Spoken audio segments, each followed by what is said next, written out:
There was a young girl who was in need of a job and was able to find work as a babysitter for a couple who lived in a large, isolated old house.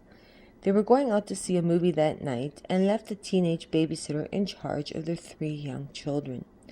The babysitter put the children to bed when it got late and then went downstairs to watch some television. She was just getting comfortable when she heard the phone ringing.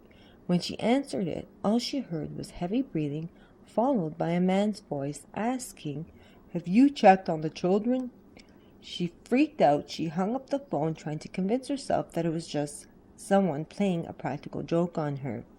She went back to watching television, and about 15 minutes later the phone rang again. She picked up the receiver and heard hysterical laughter from the other end of the line.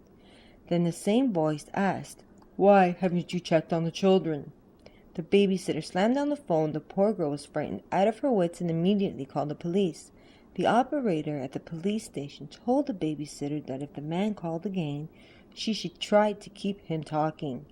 That would give the police enough time to trace the call. A few minutes later, the phone rang again a third time. When the babysitter answered it, she heard the heavy breathing again.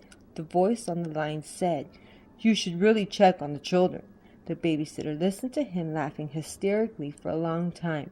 She hung up the phone, and again, almost immediately, it rang again. This time it was the operator at the police station who yelled, "Get out of the house right now! The call is coming from the upstairs phone." The babysitter dropped the phone in shock. Suddenly she heard heavy footsteps walking down the stairs. Without pausing for a second, she ran out of the house as fast as her legs could carry her. Just as she closed the door behind her, a man's hand slammed against the glass. She screamed and she ran into the street just as the police car was pulling up outside. The police searched the house and found 2 children upstairs hiding in a closet, crying uncontrollably. In the parents' bedroom they found a bloody axe lying on the floor next to the upstairs phone. The back window was wide open and the curtains were blowing in the breeze. There was no sign of the madman who had made the phone calls.